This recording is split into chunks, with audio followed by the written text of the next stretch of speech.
ഈ രാഹുൽ ഗാന്ധിയെ കൊണ്ട് തോറ്റു. മിസ് ഇന്ത്യ മത്സരത്തിൽ സംവരണം വേണം. ഇതെങ്ങോട്ടുള്ള പോക്കാണ്?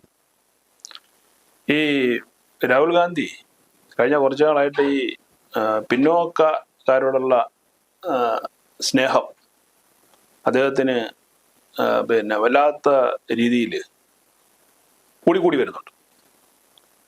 അത് എനിക്ക് തോന്നുന്നു ഒരു പക്ഷേ ആ സ്നേഹത്തിന്റെ തള്ളിച്ചയിൽ പറഞ്ഞു പോയതായിരിക്കണം ഈ മിസ് ഇന്ത്യയിൽ സംവരണം കൊടുക്കണം എന്ന് പറയുന്നത്. അങ്ങനെ ഈ പറഞ്ഞത് മാത്രമല്ല, അതിന് ഏറ്റവും രസകരമായ ഒരു വസ്തുത നരേന്ദ്രമോദിയോടാണ് പറഞ്ഞത്. നരേന്ദ്രമോദിയോട് പറയാണ്, ആരാണ് സംഘടിപ്പിക്കുന്നത് ഇവിടെ മിസ് ഇന്ത്യ മത്സരം കുറെ കാലം നടക്കുന്നുണ്ടല്ലോ, ഏതെങ്കിലും OBC SC ST സ്ത്രീകൾക്ക് അതിൽ പ്രാതിനിധ്യം കൊടുത്തിട്ടുണ്ട്, അല്ലെങ്കിൽ അവർ വിജയിച്ചിട്ടുണ്ടെന്നാണ് ചോദ്യം. അപ്പൊ ഈ ഇവന്റ് സത്യം പറഞ്ഞാൽ ഈ ഒരു വാർത്ത കേൾക്കുമ്പോ ഇപ്പൊ സാറ് ചിരിച്ചതുപോലെ തന്നെ ഈ വാർത്ത വായിച്ചവരും കേൾക്കുന്നവരും ഒക്കെ പൊട്ടിച്ചിരിക്കുന്നുണ്ടാവും. മാത്രമല്ല ഇവരുള്ളിൽ കരുതുന്നുണ്ട്, ഇയാള് ഇത്രയ്ക്ക് കാര്യവരില്ലാത്ത ആളാണോ, ചുമ്മാ അതല്ല ഇയാൾ ആളുകൾ പപ്പു എന്ന് വിളിച്ച് കളിയാക്കുന്നത് എന്നൊക്കെ ആളുകളുടെ മനസ്സിൽ തോന്നാം. കുറച്ചായിട്ട് വിളിയില്ല, അത് എന്തുകൊണ്ട് വിളിക്കുന്നില്ലാത്തൊരു ചോദ്യം കൂടി സംഭവമുണ്ട്. പക്ഷേ ഇതിൽ ഈ ഇങ്ങനൊരു ആവശ്യം അദ്ദേഹം ഉന്നയിച്ചത് ബോധപൂർവം ആവണമെന്നാണ് ഞാൻ കരുതുന്നത്. കാര്യം രാഹുൽ നിസ്സാരവൽക്കരിക്കേണ്ടതല്ല തീർച്ചയായിട്ടും. അതായത് അതില് സമ്മാനം കൊടുക്കണമെന്നുള്ള വിഷയത്തിലല്ല, മറിച്ച് രാഹുൽ ഗാന്ധി ഉന്നയിച്ച വിഷയത്തിന്മേലുള്ള പ്രശ്നമാണ്. കാര്യം ഇദ്ദേഹം ഏത് വിഷയം എടുക്കുമ്പോഴും ഇങ്ങനെ പറയുമ്പോഴും ഒരു മണ്ടത്തരത്തിന്റെ മേമ്പൊടിയോടാണ് ഇത്തരം കേസുകൾ അദ്ദേഹം അവതരിപ്പിക്കുന്നത്. ഇതുവരെ നമ്മൾ കേട്ട് ചിരിച്ച് മക്കളെ അയാൾ മണ്ടത്തരം പറഞ്ഞു എന്നുള്ളതാണ്. പക്ഷെ രാഹുൽ ഗാന്ധി ഉദ്ദേശിക്കുന്ന അതല്ല. അതിൽ കൂടി ഇതിനെക്കുറിച്ച് വലിയ ഗൗരവമില്ലാത്ത ആളുകളെ തന്റെ പക്ഷത്തേക്ക് അടുപ്പിക്കുക എന്നൊരു തന്ത്രമാണ് രാഹുൽ ഗാന്ധി കഴിഞ്ഞ കുറച്ചു നാളായിട്ട് സ്വീകരിച്ചു വരുന്നത്. ഇതും ഏതാണ്ട് അത് തന്നെയായിരിക്കും. ഇതിലും അതെ. കാരണം ഇതിനെക്കുറിച്ച് ഇതിന്റെ പ്രൊസീജിയർ എന്താണെന്നോ ഇതിന്റെ നിയമങ്ങൾ എന്താണെന്നോ അറിയാത്ത ആളുകൾ, പ്രത്യേകിച്ച് ഈ വിഭാഗങ്ങളിൽപ്പെട്ടവർ, പിന്നെ വിഭാഗങ്ങളിൽപ്പെട്ട കുറെയെങ്കിലും ആളുകൾ, ഭൂരിപക്ഷം പേർക്കും അറിയില്ല. അപ്പൊ അവര് തെറ്റിദ്ധരിക്കപ്പെടാം. ശരിയാണല്ലോ, കാരണം ഈ ടൈറ്റിലിന്റെ പേര് മിസ് ഇന്ത്യ എന്നാണ്. അപ്പൊ അവർക്കറിയില്ല ഇതൊരു സ്വകാര്യ സംരംഭമാണെന്നും ഇതിന്റെ നടത്തിപ്പ് വേറെയാണെന്നും സർക്കാരിന് യാതൊരു പങ്കുമില്ല എന്നും ഇവർക്ക് അറിയില്ലല്ലോ. അപ്പൊ അവര് നോക്കുമ്പോഴത്തേക്ക് ടൈറ്റിൽ ഇന്ത്യ കാണുന്നു, എന്നാ പിന്നെ അതും തന്നെയാണ്, ഇന്ത്യ ഗവൺമെന്റ് അടുത്ത് തന്നെ ആയിരിക്കും എന്ന് ഈ ജനങ്ങൾ തെറ്റിദ്ധരിക്കണം. അങ്ങനെ തെറ്റിദ്ധരിച്ച് എന്നോടൊപ്പം ഇവർ വരണം. ഇതാണ് രാഹുൽ ഗാന്ധി ഉദ്ദേശിക്കുന്ന കുതന്ത്രം. അപ്പോ അതുകൊണ്ടാണ് ഞാൻ പറഞ്ഞത്, ഇദ്ദേഹം കേവലം പപ്പുവല്ല. അദ്ദേഹം ഏതെങ്കിലും കാര്യങ്ങളിൽ ഇമാതിരിയുള്ള പ്രസ്താവനകൾ നടത്തുകയാണെങ്കിൽ കാര്യം ഇവരുള്ള ആളുകൾ മണ്ടത്തരം ചിരിച്ചു കളയും. പക്ഷേ ഇതിനെക്കുറിച്ച് ധാരണയില്ലാത്ത ആളുകൾ ഇത് വിശ്വസിക്കുകയും ചെയ്യും. അവിടെയാണ് രാഹുൽ ഗാന്ധിയുടെ ഇരട്ടത്താപ്പ് എന്ന് പറയുന്നത്. ആൾക്കാരുടെ അറിവില്ലായ്മയെ ചൂഷണം ചെയ്യലും കൂടിയല്ലേ ഇത്? തീർച്ചയായിട്ടും അറിവില്ലായ്മയെ ചൂഷണം ചെയ്യുക എന്നല്ല അപ്പുറം ഇനി എനിക്കിനി നിലനിൽപ്പ് എന്ന് പറയുന്നത് ഏതെങ്കിലും വോട്ട് ബാങ്കുകളെ ചേർത്ത് നിർത്തുക എന്ന് പറഞ്ഞ കാര്യത്തിലായിരിക്കും. അതാണ് ഇദ്ദേഹം ലക്ഷ്യം വയ്ക്കുന്നത്. സമർത്ഥമായി ജാതി കാർഡ് ഉപയോഗിക്കലില്ലേ? നന്നായിട്ട് ഉപയോഗിക്കുന്നുണ്ടല്ലോ. കാരണം ഇപ്പോൾ ജാതി സെൻസസ് എന്ന് പറഞ്ഞിട്ട് ഇദ്ദേഹം കഴിഞ്ഞ കുറച്ചു കാലമായിട്ട് ഒരു അജണ്ടയായി മുന്നോട്ട് പോകുന്നു. അദ്ദേഹത്തിന്റെ പാർട്ടിയുടെയും കോൺഗ്രസ് പാർട്ടിയുടെയും അവരെ കൂടെ നിൽക്കുന്ന NDA മുന്നണിയിലെ ആളുകളൊക്കെ പറയുന്നത് ജാതി സെൻസസ് വേണം എന്നുള്ളതാണ്. അതിന് പറയുന്ന കാരണം കേന്ദ്ര സർവീസുകളിൽ ഈ താഴ്ന്ന ജാതിയിൽപ്പെട്ട ആളുകളില്ല, സൈന്യത്തിലില്ല, UPSCയിലില്ല, IAS-കാരിലില്ല, ഏറ്റവും അവസാനം ഇപ്പം മിസ് ഇന്ത്യയിലും ഇല്ല.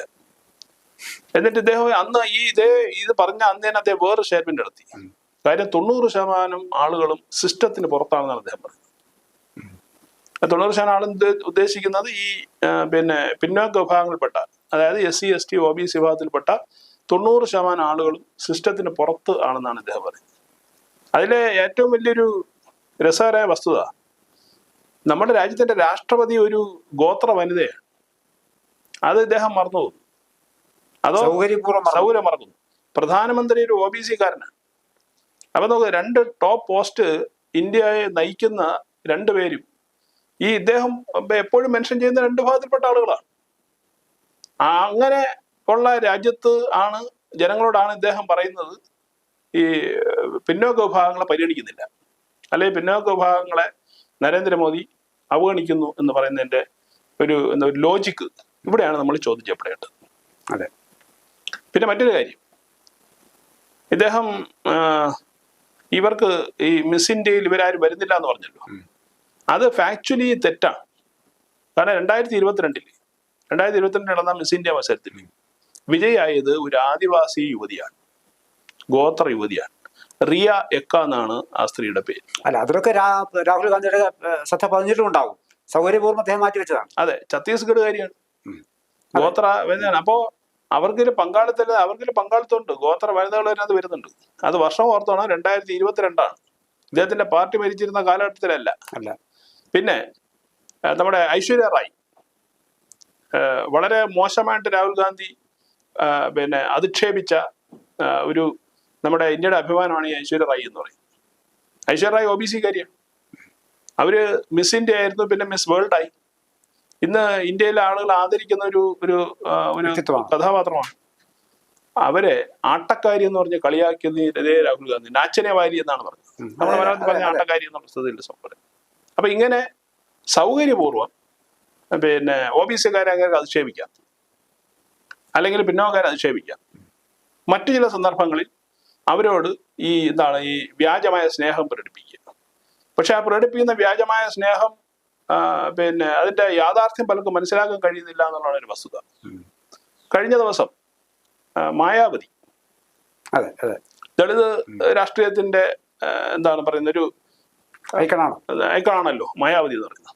മായാവതി ഇദ്ദേഹത്തിന്റെ ഈ സ്റ്റേറ്റ്മെന്റ് അന്ന് തന്നെ എക്സിൽ കൂടി മറുപടി കൊടുത്തു. അവര് പറഞ്ഞത് രാഹുൽ ഗാന്ധിയുടെ ദളിത് സ്നേഹം കാപട്യമാണ്. അതിന് ഇനിയുള്ള ദിവസങ്ങൾ കുറച്ച് കൂടുതൽ രാഹുൽ ഗാന്ധിനെ കുറിച്ച് പറയാം. കാരണം അംബേദ്കറിന്റെ ജയന്തി വരാൻ പോവാണ്, ബാബാ സാഹേബ് അംബേദ്കറിന്റെ. നാളെ നമ്മുടെ കേരളത്തിൽ അയ്യങ്കാളിയുടെ ജയന്തി ആഘോഷിക്കാൻ പോവാണ്. അപ്പൊ അങ്ങനെയുള്ള സാഹചര്യത്തിൽ ഇത് അദ്ദേഹം കുറച്ച് കൂടുതൽ അഗ്രസീവായിട്ട് ചിലപ്പോൾ ഉന്നയിച്ചേക്കും. അപ്പൊ മായാവതി പറഞ്ഞ രണ്ട് പ്രധാനപ്പെട്ട ചരിത്ര സംഭവങ്ങളുണ്ട്. ഒന്ന്, ബാബാ സാഹേബ് അംബേദ്കർ ജീവിച്ചിരുന്ന കാലഘട്ടത്തിൽ കോൺഗ്രസ് അദ്ദേഹത്തിന് ഭാരതരത്ന കൊടുത്തിട്ടില്ല, മരണാനന്തരവും കൊടുത്തിട്ടില്ല. അദ്ദേഹത്തിന്റെ ഭാരതരത്ന നരേന്ദ്രമോദിയാണ്. ഈ ദളിതരെ അപമാനിക്കുന്നവൻ, അത് പാർശ്വവൽക്കരിക്കപ്പെടുന്നവൻ എന്നൊക്കെ ഇദ്ദേഹം അധിക്ഷേപിക്കുന്ന നരേന്ദ്രമോദിയാണ് നമ്മുടെ ഭരണഘടനാ ശില്പിക്ക് ഭാരതരത്നം കൊടുത്ത് ആദരിച്ചത്. അതാണ് ഇന്നലെ മായാവതി ചൂണ്ടിക്കാണിച്ചത്. പിന്നെ മറ്റൊന്നുകൂടി അവർ ചോദിച്ചു, 60 വർഷക്കാലം രാഹുൽ ഗാന്ധിയുടെ പാർട്ടി ഇന്ത്യ ഭരിച്ചു.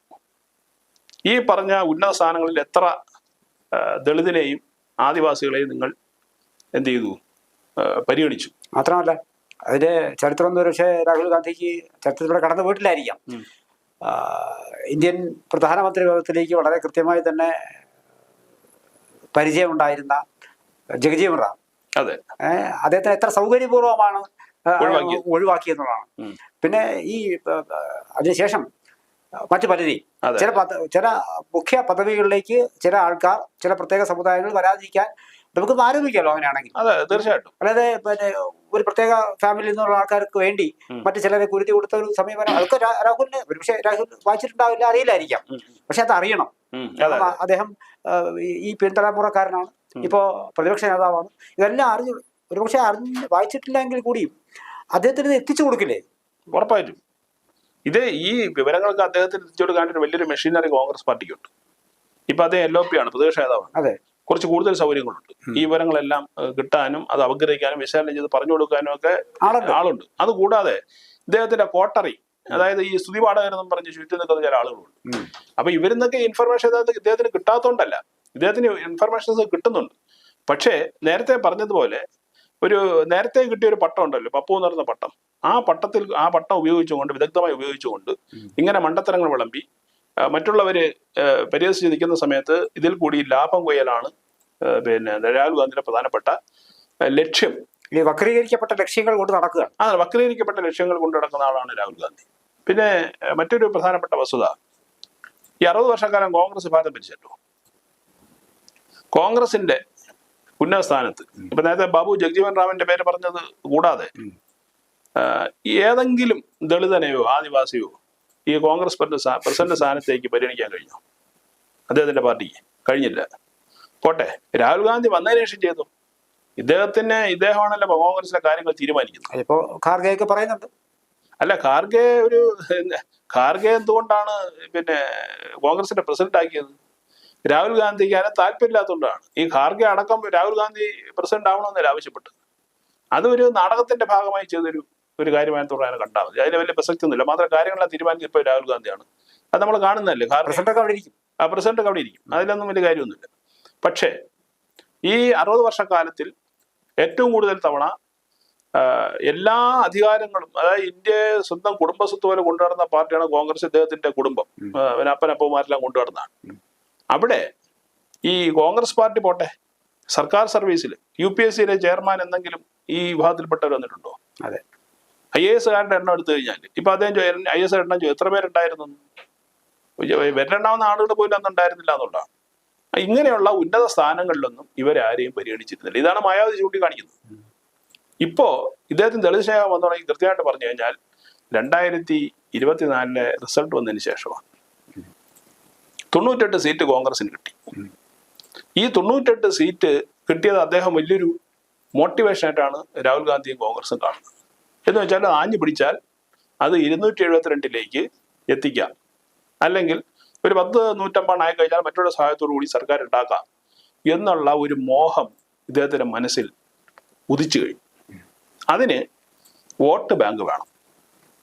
മുസ്ലിങ്ങളെ കൂടെ നിർത്തി അങ്ങും ഇങ്ങൊക്കെ നടന്ന് ഇന്ത്യയിലെ മുസ്ലിങ്ങളെ പ്രീണിപ്പിച്ചും അവർക്ക് അത് കൊടുക്കാം ഇത് കൊടുക്കാന്ന് പറഞ്ഞ് പ്രീണിപ്പിച്ചും ഒക്കെ ചെയ്തിട്ടും ഉദ്ദേശ ഫലം കിട്ടിയില്ല. ഇനി അദ്ദേഹം നോക്കുമ്പോൾ ഇനിയുള്ളൊരു വോട്ട് ബാങ്ക് എന്ന് പറയുന്നത് ദളിതരാണ്. ദളിതരും ആദിവാസികളാണ്. OBC എന്ന് അദ്ദേഹം പ്രതീക്ഷിക്കേണ്ട കാര്യം, OBCയുടെ ഏതാണ്ട് നല്ലൊരു ശതമാനം വോട്ടും നരേന്ദ്രമോദി കൈയടക്കിയിട്ടുണ്ട്. അപ്പൊ ഇനി ഒരു സ്കോപ്പുള്ളത് ഈ മേഖലയിലാണ്. അപ്പൊ അവരെ എങ്ങനെ എൻ്റെ വോട്ട് ബാങ്കായിട്ട് നിലനിർത്താം എന്നാണ് ഇദ്ദേഹം ആലോചിക്കുന്നത്. അതുകൊണ്ട് തന്നെ ഇതിനകത്ത് യാതൊരുവിധ ആത്മാർത്ഥതയുമില്ല. ഇനി ഈ വോട്ട് ബാങ്ക്, ഈ ദളിതരെന്ന് പറയുന്ന വോട്ട് ബാങ്ക് അതിന് കിട്ടിയാലുള്ള ഒരു ഗുണം എന്താ? വലിയ തോതിൽ അദ്ദേഹം ആഗ്രഹിക്കുന്ന തരത്തിലുള്ള സീറ്റ് വർധനവ് കോൺഗ്രസ് പാർട്ടിക്ക് ഉണ്ടാക്കിയെടുക്കാൻ പറ്റും. ഒരു കാലഘട്ടത്തിൽ ദളിത് വോട്ടുകൾ കോൺഗ്രസിന്റെ വോട്ട് ബാങ്ക് ആയിരുന്നു എത്രയോ കാലം. കാര്യം അവർ തിരിഞ്ഞും പിരിഞ്ഞും നോക്കൂല, അതുകൊണ്ട് നേരെ കോൺഗ്രസിന് കുത്തും. കൈപ്പത്തി കണ്ടാൽ അവിടെ കുത്തുന്നൊരു സാഹചര്യമായിരുന്നു.